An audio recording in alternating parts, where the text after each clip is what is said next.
자, 이제 우리 어디 보시는가 하면요. 예. 134페이지 갑니다.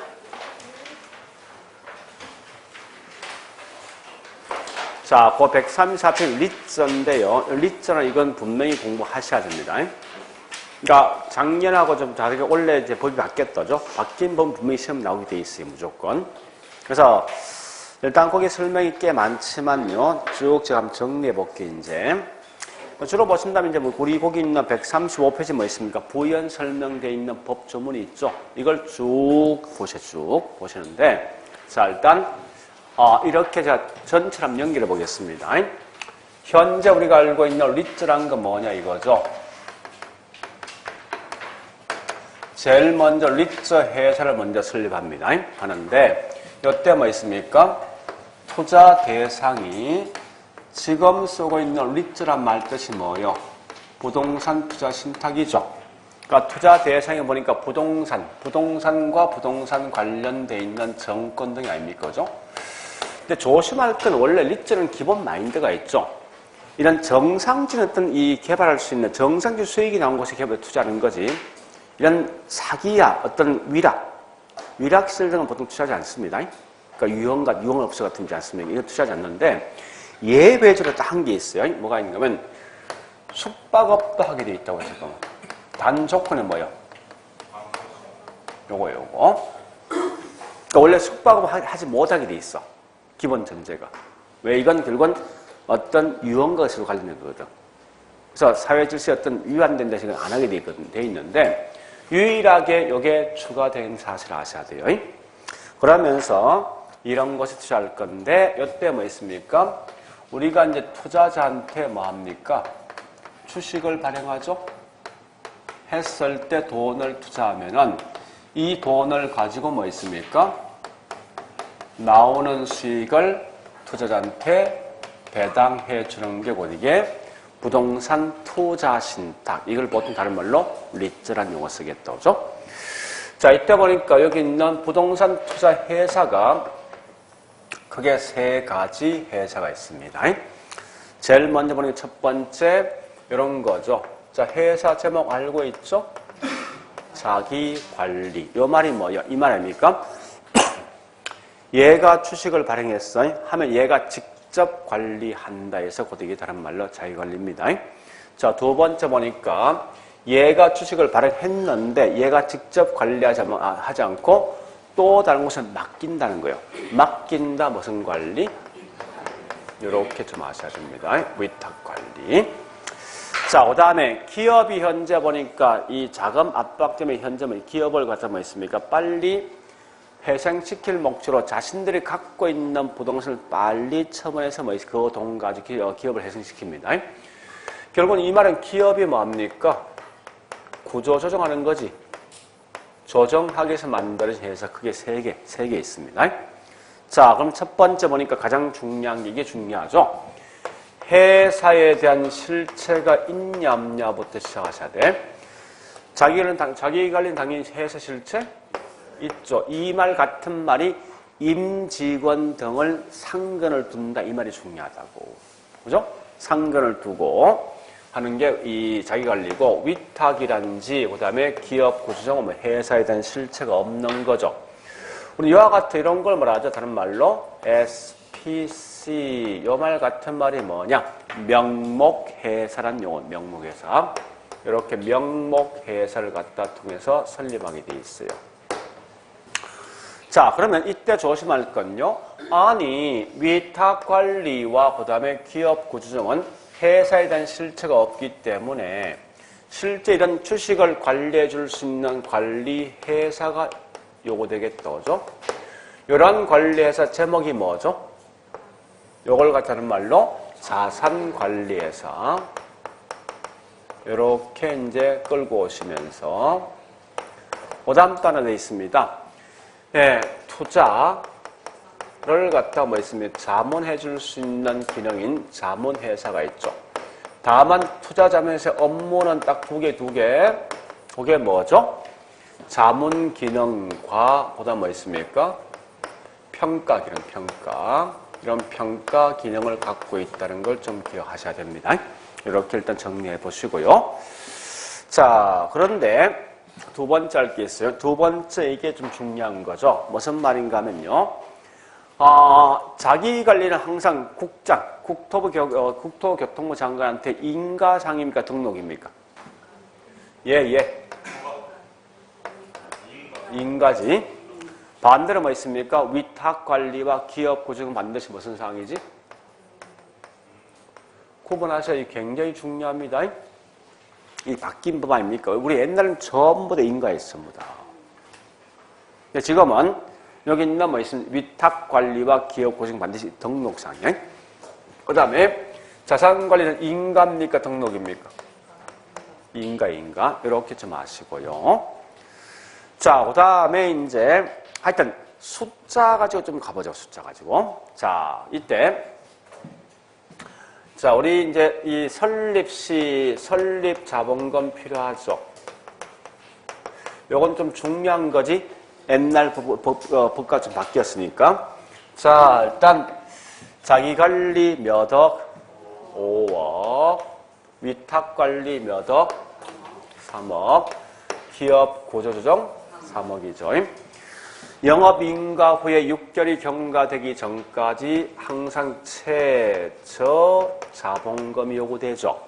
이때 자기관리는 요거 변화 없는 거죠. 70억, 그 다음에 위탁관리 50억, 그 다음에 기업구조조정 50억이고 자산관리에서 얼마?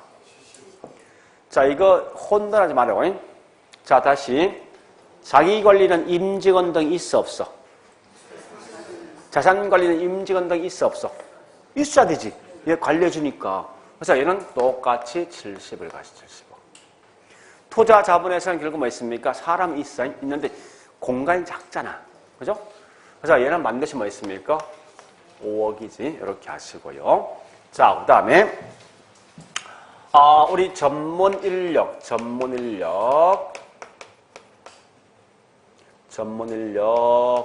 자, 이 경력이 몇 년 이상이죠, 이거?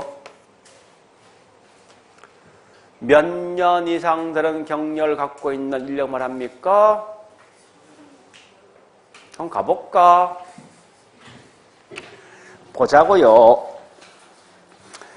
자, 쭉 가서 우리 전문 인력 나 있을 거예요. 몇 명이에요? 사람 말고 몇 년 이상 되는 부동산 관련돼 있는 전문가 일어나 있을 텐데 이거 빼버렸네 내가.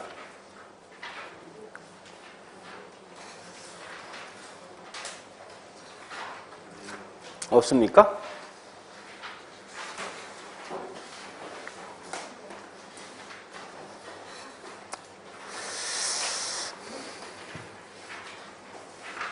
왜 안 보이지?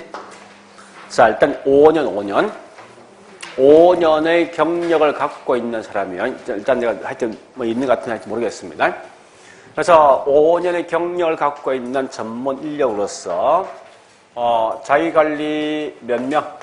그 다음에 위탁관리 몇 명? 기업 보조정 없지? 어제 회사 없으니까. 자산관리는 회사 있지, 직원이 있지? 몇 명? 그 다음에 투자 자문회사 3명. 오케이. 됐죠? 자, 그 다음요. 이제 이거 할 겁니다. 자, 1인당 주식 소유 한도.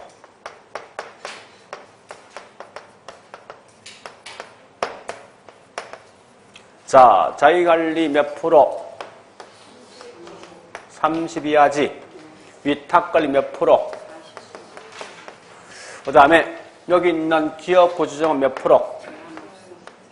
의무정 없죠, 그죠? 이 말은 혼자서 100% 다 가질 수도 있다는 거예요. 자, 그 다음 주식 공모해야 되죠, 공모. 그죠? 자기관리 몇 프로 이상? 30 이상이죠. 위탁관리 몇 프로?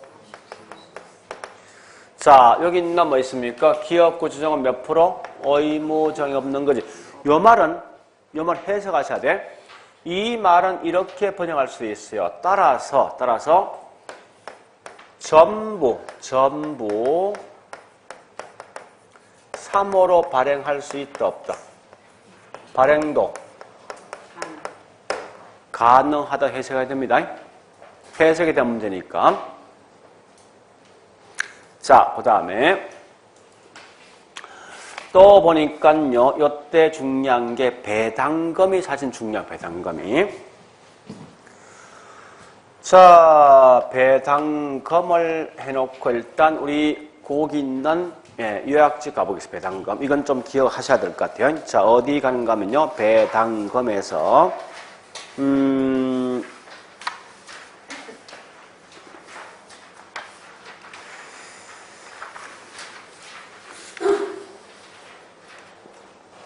몇 페이지냐?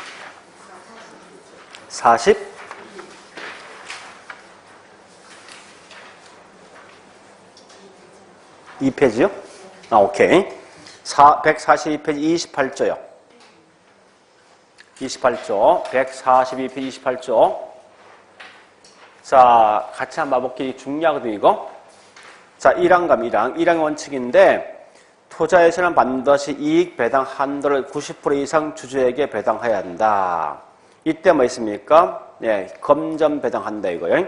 자, 2항이 예외인데 1항에도 불구하고 자기관리 부동산 투자회사인 경우는 2016년 12월 30일까지 이익 배당 한도의 50% 이상을 할 수 있다. 다만 그 다음에 중요하죠? 이럴 때 남아있는 이익여금이 있지. 이게 이익준비금이에요. 이익준비금을 적립할 수 있다라고 나와 있어요. 자, 일단 여기까지. 자, 정리할게. 이 말입니다. 보세요. 이게 중요하거든요. 자, 전부 다 원칙은 뭐요? 90 이상하게 돼 있죠. 90 이상. 여기 원칙입니다. 보세요. 자, 여기 원칙이에요. 이 말은요. 원칙은 이익준비금을 남는 이익입니다. 그러니까 전체 100이라 본다면 남는 이익이 있어요. 이걸 이익인데 남는 이익을 이익준비금 쓴다고. 준비금을 적립할 수 있다 없다? 없다는 거예요, 이게. 원칙은.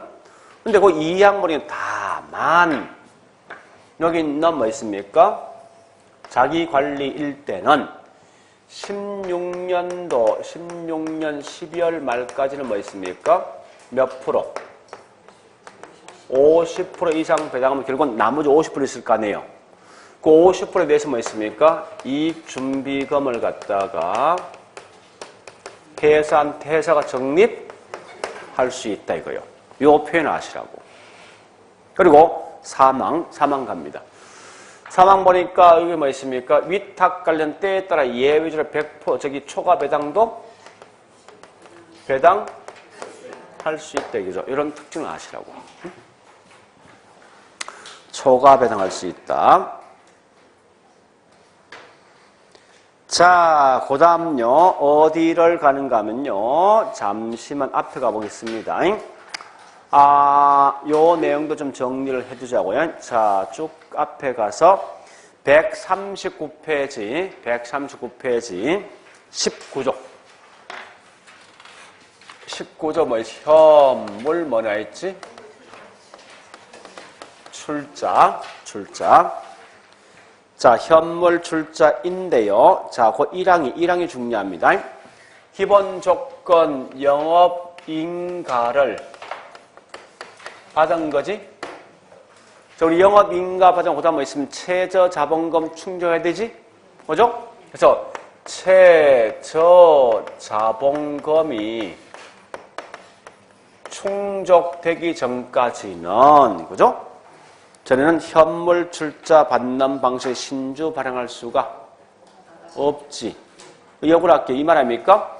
영업인가를 받고 최저자본금이 충족되었을 땐 신주 발행할 수가, 이렇게 번역하시라고. 신주 발행할 수 있다. 그죠? 그런 특징을 좀 아시고요. 자, 그 다음에 예, 일단 그런 정도에서 내용을 좀 정리해 두시면 되겠네요. 뭐 다른 거는 넘어갈 건데요. 16조 있죠. 16조 이거 좀 정리하죠. 16조. 1인당 주식 소유는 원래 자기관리 몇 프로예요? 32탁 40이지. 근데 예외가 있어요. 예외가 두 개 있어요. 자, 국민연금. 앞으로 국민연금 공단 나오죠. 이건 무조건 예외야. 무조건. 그러니까 국민연금 공단 나오는 수는 전부 예외입니다. 사망 가볼까요? 자, 부동산 투자회사가 보유하거나 개발할 건물 건축 연면적이 얼마요? 70 이상을 뭐 할 때? 임대주택을 제공할 때는 예외적으로 이런 거 적용받지 않습니다. 그러니까 임대주택을 줄 때는 결국 뭐 있습니까? 예, 이런 소유한 데 적용받지 않는다 이렇게 하시라고요. 자, 일단 그런 개념까지만 좀 정리하시고 나머지는 제가 아마 설명 다 했는데 그 다음에 중요한 게 하나 더 있네. 오케이. 이거 빠져먹었네. 자, 앞장에 14조의 8 주식 공모입니다. 자, 137페이지 공모요. 자, 일단 뭐 있으면 거기 보니까 1항 한번 읽어볼게요. 영업인가를 받거나 등록하기 전에는 30%를 뭐 있으면 초과하여 부동산 투자회사의 경우에는 그가 투자하는 부동산 개발 사업 관하여 쭉 나 있는데 이 말은 결국 뭡니까? 우리 항상 보니까 주식 공모를 언제부터 한다? 영업인가 호지. 자, 그런데 자, 2항 가봐. 2항. 자, 그러니까 2항에 보니까 이거죠. 영업인가를 받거나 등록한 날부터 몇 년? 2년. 그죠? 2년 이내 반드시 30% 이상 뭡니까? 공모해야 된다. 중요한 거요. 분명히 주식 공모를 항상 뭐 있습니까? 영업인가 후에 2년 이내에 요거 묻는 거 아닙니까? 공모 30이잖아요. 그지? 30이요. 물론 여기서 얘는 예외 아닙니까? 기업 구중 예외입니다. 예외인데 우리 옛날에 이게 1년이었어. 1년이 했더니 2년 바뀌었다고. 그러니까 주식 공모를 하되 영업인가 후에 2년 이내 반드시 해야 된다. 1년이 아니라. 그런 건 좀 정리해 놓으시고요. 자, 일단 그런 정도에선 꽤 중요하게 좀 기억하셔야 됩니다. 예, 그 정도 봤으면 이제 지금부터 뭘 할 건가 하면요. 문제를 가지고 풀 겁니다. 문제.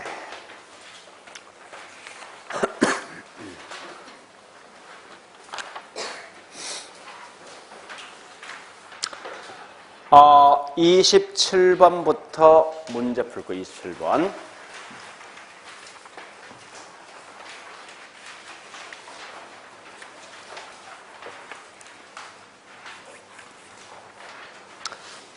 자, 27번은 일본에 제가 이제 문제를 갖다가 원래 나왔던 문제 그냥 집어넣었어요. 그러니까 왜 그런 건지 한번 봐보라는 거예요. 어떤 변화가 있는가. 그래서 이게 우리 리자가 계속 바뀌고 있는 거예요, 이게. 자, 일단 1번 가보겠습니다. 회사 설립. 우리 과거에는 국토해양부 장관이 있죠. 지금 국토교통부 장관입니다. 장관이 인가를 설립한다 했었는데, 이 자체가 벌써 틀린 거예요. 왜 틀린지 압니까? 이거 보세요. 앞에 제목이 달라졌거든. 만약에 자기관리라면요. 자기관리 투자회사인 경우에 국토교통부 장관의 인가를 받고 쓰겠지만, 거꾸로 위탁과가 뭐 있습니까? 기업 구조정은 국토교통부 장관에 등록을 하여 있습니다. 할 때. 이름을 분명 바뀐다는 의미는. 물론 뒤에 돈도 말 안 되겠다. 그죠? 일단 그렇게 쭉 가시라고. 문제 풀 때 앞으로. 그래서 만약 이렇게 써야 되죠? 자기관리 부동산 투자회사인 경우 국토교통부 장관의 인가를 받고 영업인가 6개월이 경과된 후에 최저 자본금이 70억이 충족되어야 한다. 이렇게 쓸 거 아닙니까? 얘는 반대죠? 위탁관리 부동산 투자에서는 국토부교통부 장관에게 등록하여서 그 다음에 영업인가 6개월이 경과된 후에 최저 자본금 50억이 충족되었네. 이렇게 나올 때예요. 항상. 알겠죠? 돌아가시고요. 자, 2번 가보겠습니다. 2번은 자기 관리에선 최저 자본금 70억이죠? 3번은 뭐 있습니까? 최저 자본금이 충족된 후에 현물 출자할 수 있죠? 좀 더 확대하면 이 말입니까? 현물 출자 형태로 신주 발행할 수 있다. 다 잡습니다. 그 다음에 4번은요, 잘 알지만 우리 항상 부동산과 뒤에 부동산 관련돼 있는 유가증권 등이 나오죠. 몇 프로? 80%, 80%. 반대로 부동산에만 몇 프로? 70. 이렇게. 자, 우측 갑니다. 기업 구조조정 부동산 투자에서는 뭐 있습니까? 1인당 소유 한도 제한이 있습니까? 없다. 없다. 그죠? 자, 29번 가보겠습니다. 부동산 투자회사에서 자, 1번 설립 자본금 얼마요? 3억이지. 자기관리. 맞습니까? 아, 위탁관리.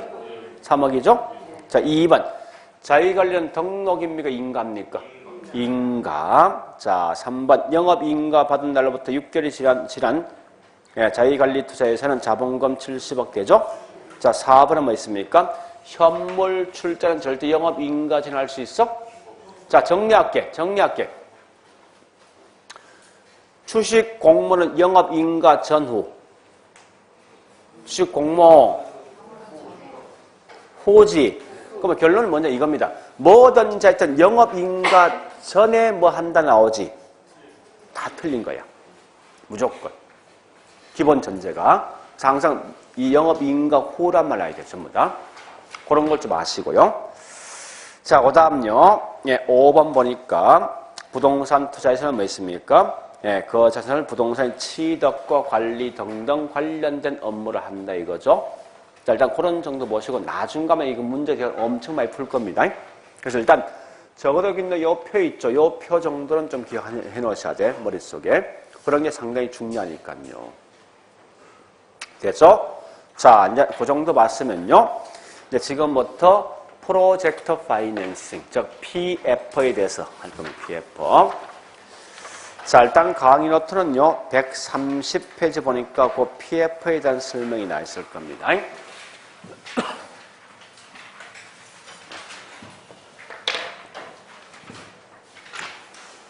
자, 일단 PF는요. 항상 비교할 게 누가하고 서로 비교하는가 하면 일반 기업 금융과 서로 비교하시면 그 내용을 쉽게 갈 수 있어요. 그래서 일단 항상 기본 베이스가 일반 기업 금융과 서로 비교해서 그 내용을 파악한다 생각하시면 될 거예요. 그래서 어쨌든 PF는 한마디로 프로젝트 파이낸싱이죠. 프로젝트. 이렇게 파이낸싱이 있어요. 자, 이렇게 이제 서로 비교하시는데요. 항상 기본 개념이 이겁니다. 보니까 현재 부동산을 개발할 목적인데요. 일반 기업 금융을 너무 어렵게 생각하지 말고 우리 같은 사람이 집을 지어서 있죠. 은행 돈 빌려 집을 지었어요. 그러니까 집 장사를 생각하시면 되는데 은행 돈을 빌려 집을 짓고 분양해서 뭐 있으면 나오는 수익을 은행에 갚는 그런 방식이 뭐냐. 이게 일반 기업 금융이 쉽게 말해서. 그럼 이런 거 아닙니까? 제일 먼저 사업주가 부동산 등을 개발할 목적인데 돈이 부족한 결과 은행 찾아가서 뭐 있으면 담보를 제공하죠. 이때 중요한 건 담보가 뭐냐 물었을 때 담보가 정확한 표현은 이겁니다. 개인의 신용이에요. 개인의 신용. 이게 담보예요.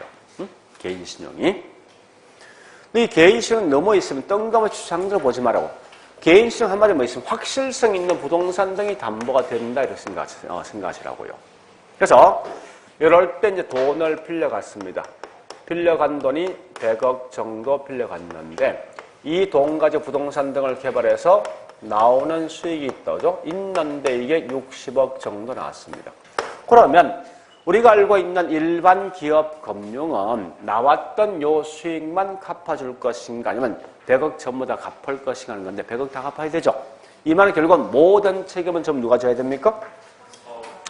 사업주가 책임진다 해서 이걸 가지고 다른 말로 소후 금융 방식이다 이 말 뜻이. 그죠?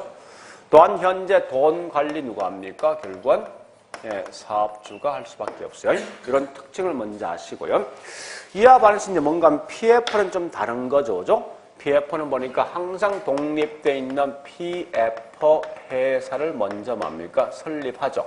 하는데 요건 누가 설립하죠? 누가? 네? 사업주가 자기 돈을 투자해서 설립합니다. 지분 형태로 돈을 투자해서 설립한다고 하는데 이 PF 회사가 현재 회사에 실체 있습니까? 없죠. 그죠? 자, 그런데 실제 뭐 있습니까? 얘 명의로 사업합니다. 하지만 실제 누가 사업합니까? 이런 거 아닙니까? 우리 현재 원주시에 보니까 삼성이 뭐 아파트를 짓고 있대. 근데 이 각각 아파트 사업장마다 독립된 PF가 있어. 눈에 안 보이지만요. 실제 사업은 삼성이 하는 거 아닙니까? 같은 거 이게. 그래서 얘가 뭐 있습니까? PF 회사 명의로 은행 찾아가지. 현재 내가 이런 사업을 하고 싶어 하는데 너 돈 좀 빌려달라고 요구합니다. 좋다. 너 담보 있냐? 담보가 뭐냐? 이게 중요한 거 아니에요. 그죠? 이때 부동산 등이 담보가 아니라 뭡니까? 요게 담보죠. 프로젝트가. 그러니까 사업의 프로젝트, 계획성을 갖다가 이 담보가 되는 거예요. 요걸 보고 뭐 있습니까? 사업에 대한 수익성이 있다라고 생각되면 돈을 이제 빌려간다. 그죠? 이때 빌려간 돈은 대주단, 여러 은행이 공동으로 돈을 빌려준 겁니다. 그래서 공동으로 빌려준다. 이게 공동 신디케이트. 빌려준다. 대출 론이라 쓴다고. 그래서 1조 정도 빌려갔다 하자고. 했을 때 이 돈을 가지고 뭐 있습니까? 개발한 후에 나오는 수익이 있어요. 이 수익이 만약 6천억 정도 나왔다. 6천억 정도. 이렇게 보자고, 이제. 자, 이때, 은행들이 현재 돈을 빌려준 건 사업주한테 빌려준 겁니까? PF 회사에 빌려준 거예요. 여기 빌려준 거지. 근데 이 직원이 있으면 없잖아. 그 직원 없으면 돈을 관리해 줄 수 있는 또 다른 누군가 필요하다, 분명히. 그래서 이럴 때 돈을 누구한테 맡기는가 하면요. 은행한테 맡기지 사업주한테 맡기는 거 아니죠. 그래서 은행한테 맡긴다. 이게 위탁 또는 신탁. 같은 말이 뭐냐? 에스크루라. 에스크루. 맡긴다. 에스크루 예정입니다. 얘는 사업주 관리해. 그죠? 자, 그래 보시면서 그러면 이제 특징이 있습니다. 잘 보세요. 첫 번째 뭐 있습니까? 아니 빌려준 금액은 1조인데 개발 후에 나왔던 수익은 6천억이다 보니까 요것만큼 일단 돈을 뭐 있습니까? 먼저 갚을 거 아니에요. 어차피 뭐 있습니까? 돈은 제일 먼저 갚는 게 은행. 그건 당연한 거 아닙니까? 내가 지금 돈 가려고 있어, 은행이. 그럼 나오는 수익을 제일 먼저 뭐 있으면 나한테 먼저 갚고 남는 거에 딴 데 갚겠어. 그건 당연한 거 아닙니까? 근데 이 빌려간 금액보다 나오는 수익이 더 적은 거 아닙니까? 그래서 그렇다 해서 여기 있는 은행들은 사업주한테 나 부족한 만큼 네가 개발했으니까 손해본 걸 네가 책임져라고 했을 때 책임질 필요 있냐? 없다는 거지. 이런 걸 우리 뭐라면 다른 말로 비소후 금융이 되어진다 이거예요.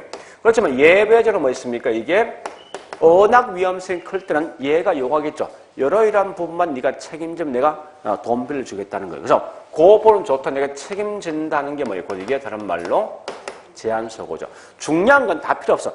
소구 금융은 안 된다는 거야. 이거 마시면 돼요. 뭐 비소구된 제한소구 다 필요 없는 거예요. 자, 그런데 이때 보니까 이 실제 우리 PF는요. 얘들 둘만 개발 사업에 참여하지 않습니다. 엄청나게 많은 기업이 참여한다고. 즉 우리가 알고 있는 원료 공급자라든지 뭐 이런 거 다 알 필요 없습니다. 제품 구매자 등등등 국가, 정부, 보험회사 등등 여러 업체가 지분 형태로 지분 형태로서 한답니다.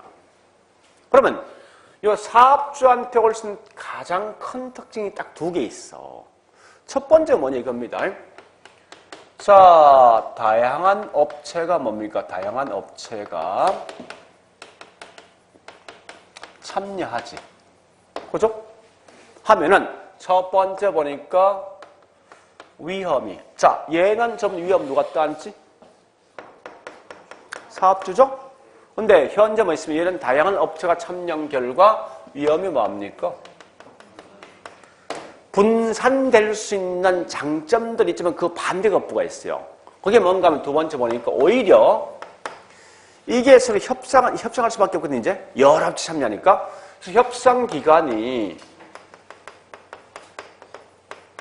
굉장히 길어지면 그만큼 뭐 있습니까? 이 비용 자체가 엄청나게 많이 드는 그런 단점이 있다고. 보통 통상적인 1조 정도 빌리면 하루 이자 1억이거든요. 1억. 결국 한 달이면 결국 30억 날아간다고 이게. 또 한 야채 뭐 있는가 하면 또 이런 다양한 업체가 참여할 때 그만큼 얘들 위험성이 클 거 아닙니까? 그러면 얘는 뭐 있으면 분명히 얘한테 요구할 거 아니에요. 야, 이 정도는 네가 보장해줘야 되지 않냐 묻는다고. 보장해준다 이 말이 뭐냐 결국은 너 보정보험에 가입하라. 그래서 나중에 이 손실보험 내가 일정 부분 보상 받아야겠다. 이런 걸 분명히 뭐 있습니까? 얘가 가입할 수밖에 없다고. 그 다음에 두 번째 보니까요. 이거요. 현재 보니까 은행들이 빌려준 건 누구한테 빌려줬습니까? 예장부에는 부채가 있어. 일주일은 부채가 있다고. 근데 예장부에 부채 있어? 없지. 없지. 실제 돈은 누가 갚아줍니까? 사업주가 삼성이나 건설에서 뭐 있습니까? 이 개발해서 돈을 갚아주는 거 아니에요? 그러니까 이 말은 사업주에 사업주에 장부상에는 없지만 반드시 갚아준다는 거예요. 이게 뭐냐? 부의 법률. 이걸 이해하면 모든 게 많은데, 자, 한번 따져보죠. 무슨 말이 이겁니다. 얘는 현재 이 장부상 뭐 있습니까? 101조란, 100억이죠? 100억이란 부채가 있다고. 얘는 현재 뭐 있습니까? 얘한테 부채, 장부상 부채 있습니까? 없잖아. 없으면, 은행으로 봤을 때는, 재무구조가 훨씬 좋아 보이는 게 저겁니까, 이겁니까? 일반 기업 금융에 있는 사업주는 부채, 재무제표 부채 100억이 있어. 얘는 뭐 있습니까? 이 재무제표 부채가 없다고. 그 장부상 봤을 때 훨씬 재무구조 좋은 게 이거 아니고. 그죠? 그러니까, 그래서 그 결과 기업의 재무구조는 뭐 훨씬 더 뭡니까? 좋아지나요? 좋아지면, 이거 재밌는 건 뭔가 하면 얘는 기분 좋은 거지. 근데 실제로 은행들은 뭐 보니까 얘가 실제 돈을 갚아주고 있는 거 아닙니까? 그죠? 그러니까 은행 측 봤을 때 오히려 이게 훨씬 더 불리하대요. 이게 눈에 안 보이니까. 그죠? 자, 그 다음에, 그러면 이때, 자, 요 위탁 관리 말 뜻은 돈은 누가 관리한다? 그러면 이것 때문에 사업주가 파산이 나면은, 자, 이 말입니다. 이런 거 아닙니까? 쉽게 말하면, 얘는 개발할 때 돈이 부족하죠. 돈이 필요하면 얘는 돈 타쓰는 거 아닙니까? 근데 타쓰다 결국 얘가 중간에 뭐 있습니까? 파산 났어. 그 남아있는 돈 누구한테 있어? 그러니까 남아있는 돈은 대주주한테 있으니까 개발 사업에 영향 줍니까? 영향 안 준다 이 말 아닙니까? 그죠? 또한 어떤 특징이 있는 거 이런 특징이 있습니다. 그러면 이 은행입니다. 은행들은 보니까 가장 큰 장점이 있죠. 앞에 있는 일반 기업 금융은 돈을 빌려줄 때 사업주의 신용뿐만 아니라 이 개발 사업에 대한 수익성을 다 둘러 검토한단 말이에요. 근데 지금 하고 있는 이 PF는요, 얘 신용평가할 필요 있어? 없잖아. 어차피 돈이 얘한테 있으니까 결국 얘가 돈 다 쓴다면 항상. 그러니까 사업주가 조만간 망한다, 망하지 않는다 이런 정보 자체가 알 필요 없는 거예요, 이게. 그러니까 앞에 있는 일반 기업 금융은요, 은행들이 사업주를 잘못 평가하면 따라 과대 돈을 빌려줄 수 있고 더 적게 빌려줄 수 있어요. 이건 정보 때문에 이 정보의 비대칭성에 대한 문제 발생한다고. 근데 지금은 이 사업주가 망한다 이런 자체를 알 필요 없으니까 정보에 비대칭성 문제가 있어요. 이걸 갖다 뭐 있습니까? 문제를 갖다 해결할 수 있다는 거예요. 동시에 사업주 시정을 평가하지 않으면요, 얘는 오직 주구장창 뭐 있으면 이 개발 사업에 대한 수익성만 검토해. 근데 일반 기업권 분이 사업주의 신용평가거든? 그러니까 평가 비용만큼 얘가 절감될 거 아니에요. 그죠? 그래서 신용평가 비용이 그만큼 뭐 있습니까? 평가 비용이 훨씬 더 뭐합니까? 절감되는 이런 특징이 있다는 거예요. 이렇게 크게 항상 일반 기업 금융을 서로 비교하시면 고직을 암기하자는 대충 그 개념 따라갈 수 있거든요. 또 이렇게 서로 이제 비교해서 가시면 문제 푸는 게 크게 어떤 머리에서 풀 수 있을 거예요. 그러니까 그래 보시면서 자 이제 문제 풉니다. 자 문제에 30번, 31번 두 개 남았어요. 30번, 31번. 자 30번 갑니다. 1번 반드시 PF는 담보대출. 이어보세요. 자 돈 끌어오지. 뭐로? 요거. 담보대출이지. 요것만 있어? 요건 뭐야? 있지. 그러니까 항상 담보대출만 돈 끌어오는 거 아닙니다. 지분 형태로 돈을 끌어올 수도 있어요. 이렇게. 그죠? 자, 두 번째요. 프로젝터 자체로부터 발생하는 현금 흐름의 근거로 필요 자금을 조달한다. 이 말이 뭔데? 보세요. 얘가 돈 빌려갈 때 뭐가 담보다? 요거. 사업의 계획성, 프로젝트를 보고 돈을 끌어온다, 이게. 그 다음에 세 번째. 사업 시행자의 원리금 상환은 해당 프로젝트에 발생하는 현금 흐름에 의존한다. 이 말이 뭐야? 자, 얘 돈 갚아야 되지. 뭐에 따라서? 요금에. 나오는 금액에 대해서만 갚는 거야, 이게. 자, 네 번째 갑니다. 네 번 통과. 다섯 번째, 다양한 사업 주체가 참여하기 때문에 이해 당시간 위험을 배분할 수 있죠. 자, 그 다음에 31번 갑니다. 1번 가볼게. 부외 금융을 누릴 수 있어 채무 수용 능력이 높아지겠죠. 그죠? 자, 2번 갑니다. 자, 이거 한번 물어보죠, 이제. 잠시만요. 자, 이거 물어봅니다. 일반 기업 금융과 PF가 있어요. 여러분한테 현재 돈을 빌려준다면 누구한테 우선 먼저 빌려주겠습니까? 응? PF를 빌려주겠습니까? 일반 기업 금융 빌려주겠냐고요.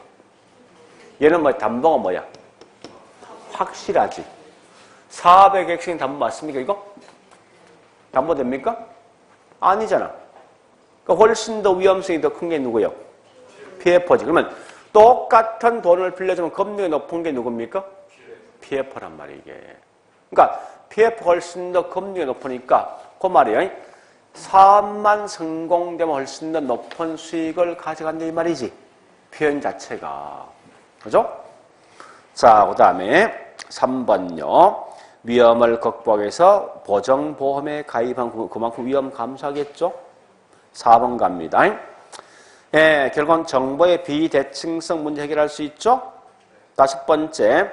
자, 개발사업주와 개발사업의 현금 흐름 분리되어 있다. 자, 개발사업 누가 하지? 사업주. 현금 누구한테 있어? 분리되어 있지? 그래서 그 뒤에 뭐 있습니까? 사업주가 파산 등이 난다 하더라도 개발사업에 아무런 영향 주지 않는.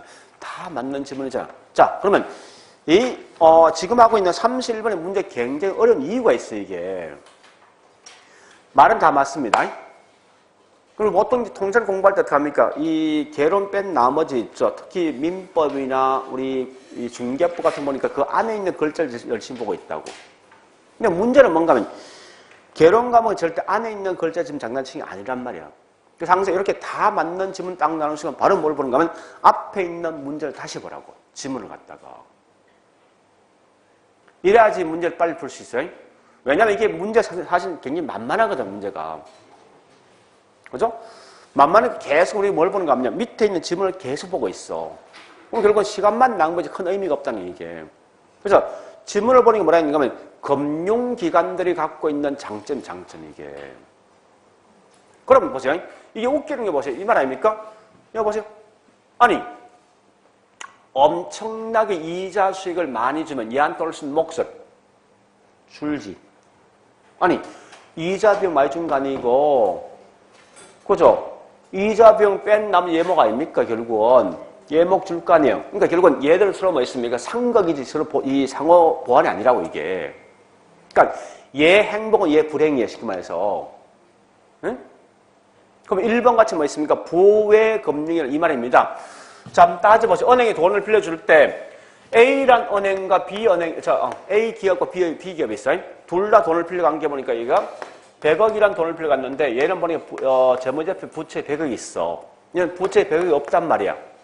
사실은 100억이 있어. 숨겨져 있는 건데. 이 은행이 돈을 추가적으로 빌려줄 때 보니까 당연히 얘가 훨씬 재무 좋아진 거 아닙니까? 얘는 돈을 많이 빌려줄 거 아니야. 실사가 뭐야? 결 똑같은 거 아니야. 그럼 결국은 부의 금리가 가장 얘는 참 재무 좋아지겠지만 은행들은 그만큼 뭐야? 불리한 거지 이거.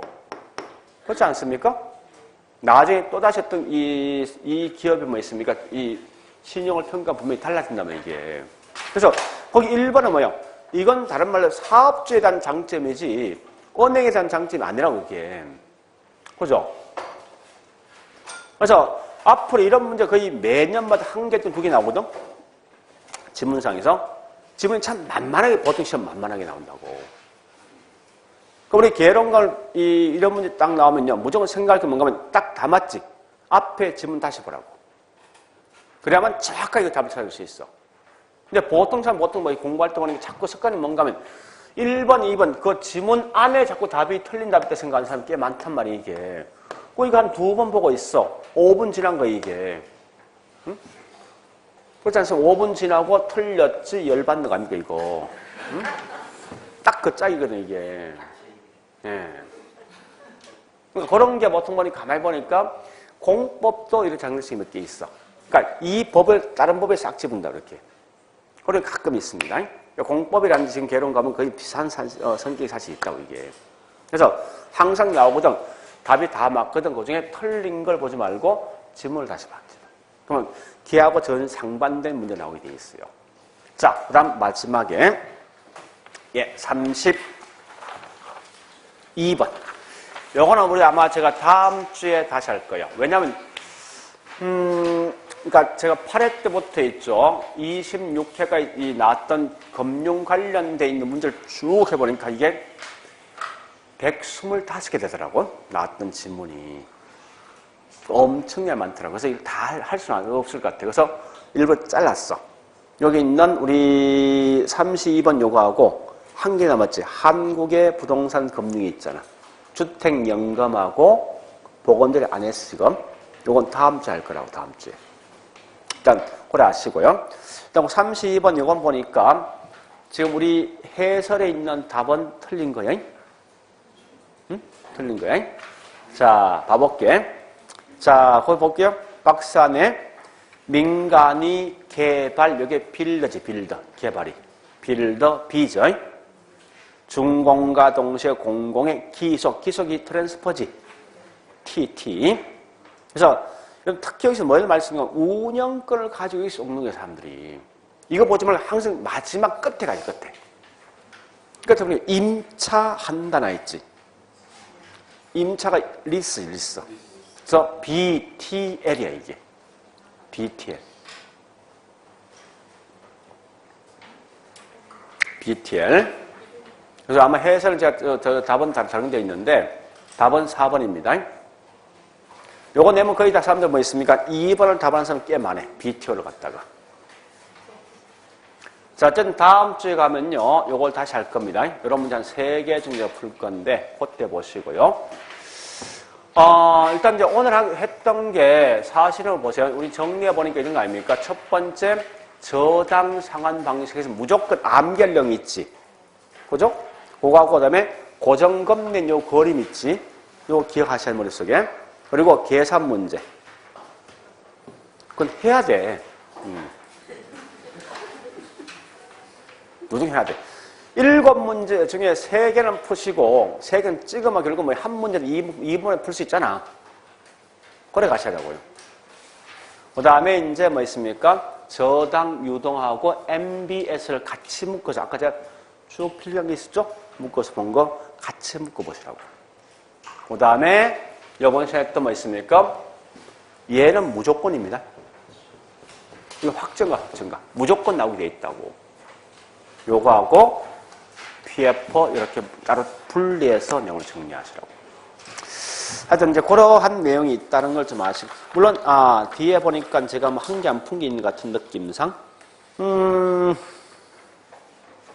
44번에 3번.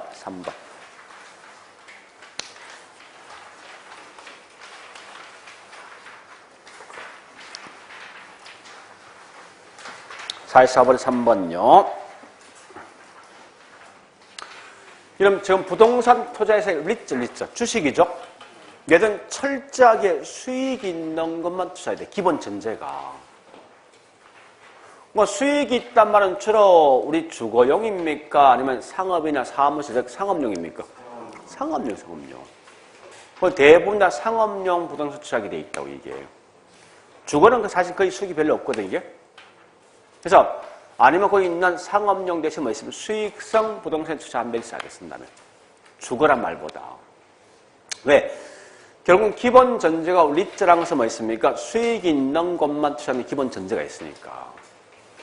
그리고, 자, 저기 있는 뭐 있습니까? 마지막 46번에 2번 갑니다. 46번 2번. 자, 그런 말 쓴 이유가 있어요. 원래 이겁니다. 리츠가 나온 배경이 이거예요. 원칙은 사람들은 부동산 투자하면 높은 수익을 가져간 다 알고 있어.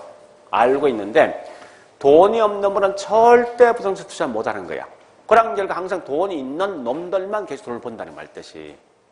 그래서 이런 어떤 부의 형평성에 대한 문제가 발생하니까 있죠. 문제는 뭐 있습니까? 리츠득을 만들면 주식 아닙니까? 주식을 만들면 따라서 소액의 자금을 투자해서 결국 전문가 어떤 관리 덕에서는 더 높은 수익을 가져가면 이제는 뭐 전체가, 사회 전체가 뭐 있으면 이익이 분배된다는 차원에서 만들어진 게 리츠라고 보시면 돼요.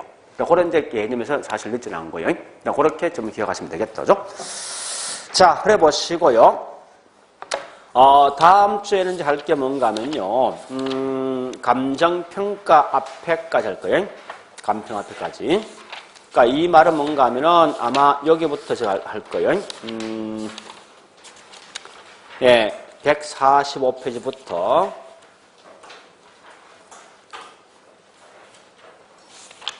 예, 176페이지까지 할 겁니다. 자, 다음 주에 일단 금융 빼버리고 본다면 개발이 최대한 두 문제, 관리, 마케팅 각각 한 문제입니다. 다음 주는 굉장히 쉬운 거예요. 이거 틀리면 안 돼. 이건 무조건 내가 가져갈 문제지. 그래서 다음 주에 하는 건 개발과 관리와 마케팅을 한다 생각하세요. 마케팅. 자, 그래 하시고 오늘 여기까지 하겠습니다. 자, 수고했습니다.